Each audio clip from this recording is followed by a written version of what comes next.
Hello and welcome to Chess with Simon. I'm Simon. So, I didn't cover the game with Keith last night, and there's two possible explanations for this. The first is that I've got an unhealthy obsession with my tactics grade and it distracted me, and the second is that it's such a good game I'm saving it for its own special edition. Bit of both, perhaps. C4, knight f6, knight c3, d6, so Keith is announcing he's going to play something like a King's Indian. D4, I mean, this is Keith's style. He's a kind of tactical player. E4, bishop g7. This is all theory. Knight f3 castles. So I'm choosing the kind of classical main line. Trying to be kind of purist. C6 is a good move. It's not the main line, which is e5. So e5 is very sharp and theoretical. So many will know, but basically the idea is you go e5, I castle, move knight c6, d5, locking the center, and then you can play all sorts of moves, but basically knight e1, it's absolute mayhem. Knight d7. If you really want to spice it up, you play bishop e3, which is actually the main move. And this is extremely sharp. And I think I've probably played both sides of this quite often, but there's a famous Kasparov game on the black side. Kasparov is black and Korchnoi is white, which is a beautiful win for Kasparov, which is actually on the channel somewhere. But basically, anyway, Keith doesn't want to get involved in all of that stuff. He wants to play something original, a bit more solid.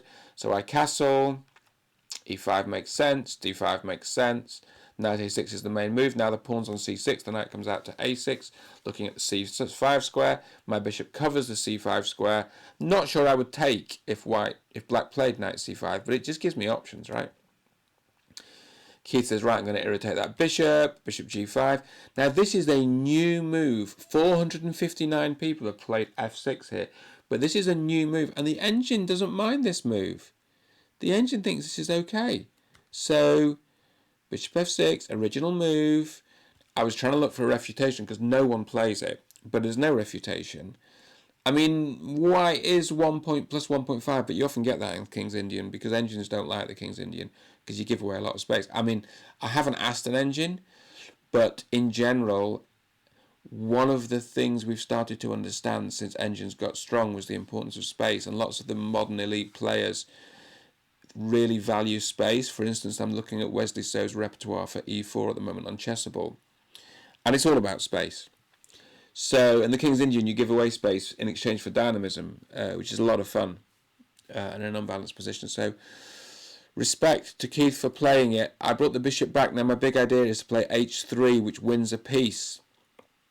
Keith spots it, moves the bishop so it gives the knight an escape square, and it covers h6 as well. Played h3 anyway. I'm claiming I gained a tempo here, but who can tell? Bishop back to e3, exchange there. I'm not sure about this move, but it's not too bad. I mean, why am I not sure? I'm not sure because it seems to be fianchettoing the bishop onto kind of granite, onto that d5 pawn. So I'm not sure. Engine wants to play knight d2. I don't. I want to attack the pawn. Keith then enters into some brave complications, which the engine shows is not entirely sound. I mean, that's life, right? But I think he wrote in the chat, I can resist anything except temptation, which really made me laugh. And the thing is, it's fun, right? I think it looks like black can regain the piece. And then I went wrong here. I should have taken on d6 to give the piece back that way. But I chose to take on h6. Which is not a bad move, but it's not the best move. I mean, the engine even prefers bishop h6 and then bishop a6 and then taking on h6. Not quite sure why. Because isn't your rook hanging then on f1 to the bishop? Not hanging, but there's an exchange. Black can win an exchange. I didn't want to get involved in that. I just wanted to kind of go for the king and try to compromise the king position. And that's what this knight's doing. So here, black wants to exchange on h6, which Keith does later. Engine wants to play rook ac1. Good idea, mobilising the rook. I didn't do that. I said, let's get the knight into the action. I want to land a bishop on e6. Keith's taken the knight, which kind of helps me get this bishop to e6. And then Okay, this knight move was good because it covers e6. This pawn move was good because it tries to get control of e6. Taking that, again, the engine doesn't like this. I mean, but you know, engines are so good. I mean, what does the engine want? It wants knight d3. Well, it's a good square for the knight. Then what happens? Why can't we play... I suppose bishop e6 isn't that dangerous then. Yeah, it's a good square for the knight. Okay, took, knight move back, and here it's basically over here because once the rook goes in the way, even here, yeah, I got the right move. So it would have preferred f4 opening, but I just kept it simple. You know, just take things. Oh, it would have preferred rook ac1 here. But no, it likes rook ae1. It likes that. Thank you for the game, Keith. I think what I've learnt from this, what have I learned? What I've learned is this is a nice original way of handling the King's Indian without getting into the major theoretical lines.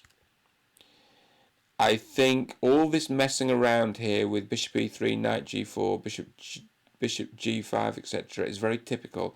This was a new move which is okay. It's quite interesting. Because swapping off that bad bishop is a sensible idea. That's why I didn't take it. But one could play f6 there, and then